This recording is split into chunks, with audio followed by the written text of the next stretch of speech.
Hello everyone, this is Lance with Hands-Free Trader, and today I'm going to go over the basics of how to set up and use our new assisted trading program. Okay, first you have NinjaTrader open, and as most people have, they have their control panel somewhere in the center.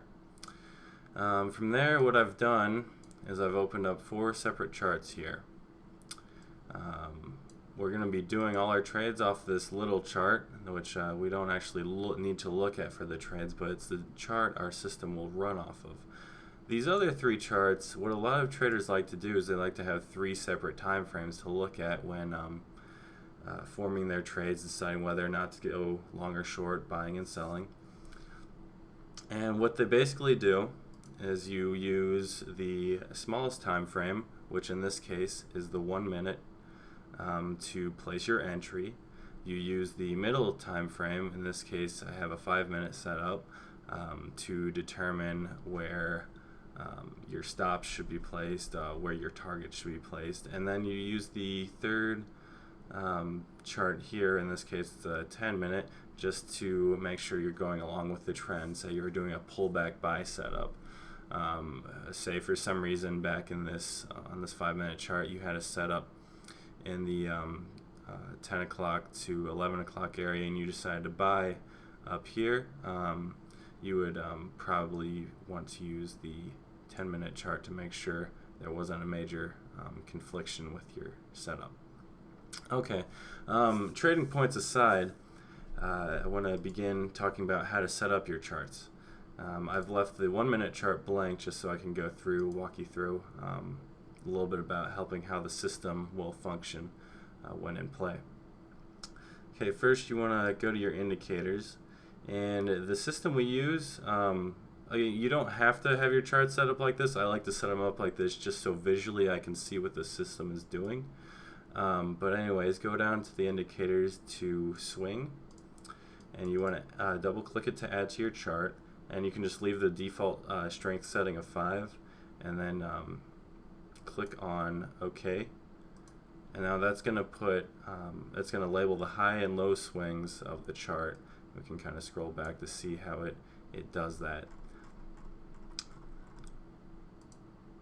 Okay, and now that that's set up, I also like to turn on the chart trader by just clicking right here, and it'll open up a little window. Make that bigger. And some traders use this to perform their normal trades with, and I just like to add it to the charts because visually you'll see in a little bit that it makes it a lot easier to manage or to view your trades as they occur. I'll just minimize that now, and that's all on this 5-minute chart here. I already have all those things set up just so you can visually see them. Okay, now the important part, the smallest time frame, also known as your entry time frame, is the one we want to be applying this system to. So I'm going to click on strategies, and I'm going to locate the HFT trade manager strategy. I'm going to double click it, and now I'm going to scroll up on the right here and begin configuring the type of trade I want to take. Your target here will be manually adjustable once the trade has executed. It's primarily just here to determine whether or not we want to go long or short. So in this case, I'm looking at these charts here, and I'm just gonna say I think it's a good trade to get long, and I want to target this 1343 area. So what I'm going to do is type in here, I'm going to type in 1343, and the quantity, I only want to trade 1.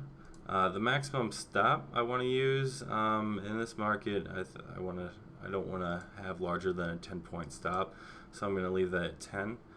Just for demonstration's sake, let's say I wanted to use a 7.5-point stop, so I would just type in 7.5. That's not necessarily the stop that'll get used, that'll just be the maximum stop I'll allow to get used. And now, because I'm entering theoretically on this 1-minute chart here, I want to pick the time frame that I want the stop to trail on. In this case, I want it to trail on a minute chart, and I want that minute chart to be on a 5-minute time frame. So I'm going to type 5 here in the time frame box. And the trailing type, we have 3 choices available. You can choose the trail based on the swing highs and lows, or based on the bars, or not to use any trail at all. The way the swing trailing works is it will look at this the time frame you've chosen in part 4 and 5, and it will trail based on the recent, let's say in this case we're going long, so it'll look for the recent low and put the stop just below that. If we were going short, it would look at the recent high and put the stop just above that. And as the market moves in your direction, it'll begin, as those new swing highs and lows form, it'll keep trailing the stop up below, above or below those. Now the trail delay, that is whether or not we want the trailing type that we chose in part 4 to begin immediately or to wait a certain number of bars. For example, you may have a trade set up where you want to enter in now and you don't want to trail at all for the next 30 minutes. So if you were doing a 1-minute time frame here, you would type in 30 in the delay box, and that's going to make it wait 30 bars on this entry time frame before it begins utilizing the swing trailing stop. If you want it to happen immediately, just type in 0, and as soon as the trade gets triggered, it will begin trailing. Now the stop buffer, that is how far beyond the stop you want your stop to be placed, beyond the stop level, I should say. In this case, it would be looking at the swing low here, and it would place it 1 point below that. So if as we were moving up, as the swing low occurred, it would keep that stop 1 point below wherever the swing low was. I like to just set mine half a point below that level. So now that we have this set up, we just make sure everything is set up and then put enabled to true. And make sure you leave calculate on bar close to true. The functions won't function properly if you change that. And then click OK.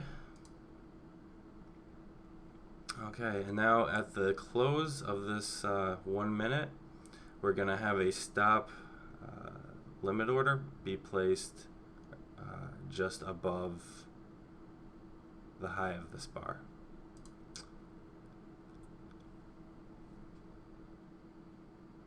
Order pending. Okay, now we have our stop limit order placed, and if the market moves up, we're going to get filled, and it's going to place our stop and our target as we specified before. If we were to wait a while and the market moves down, as the market moves down, order pending, it would have trailed our target down. Here, I'm going to just move this target up for demonstration purposes. Pretend we had typed in the target here at 1350. We want to target that. And what it's done here, I had the swing type chosen, so it found the recent low, which in this case was the bar we were just at, and it's going to begin trailing from there because it's assuming that this bar here is the swing low, and it will continue as the market moves up and new bars are formed to trail that. And because this is simulation mode, I can kind of maneuver the market here. So I'm just going to send the market crashing down to kind of just show you how it'll just close out the trade. And you can experiment with this all you want. We're still in beta testing with this program. We hope to come up with a better tutorial in the near future, but because we know things are going to change, I just kind of rushed this together. We appreciate all your feedback on any criticism you can give us, anything that you would like to see, any additional features you like, features that you think are too much, anything that's too confusing, just stuff like that. One of the other keynotes that we're dabbling with is the entry method. Currently we have it set up to where the trade enters and it'll place the stop limit order just above the recent bar's high or low, because we realize that if you're doing a pullback buy, that's one of the best ways you can get into the trade. You place your entry just above where you want to the bar that you want to get in at. Order canceled. And from there, as the market, if the market moves against you, you don't get taken into a losing trade. And that way it can move back up and take you in when it is hopefully going in your direction. Just kind of thoughts on whether or not that's something you as a user like, or if you want to see other options like just having market orders enter at the close of the bar just wherever the market's at, or any other type of entry method that you would prefer. Thanks for trying our program out, and let us know what you think.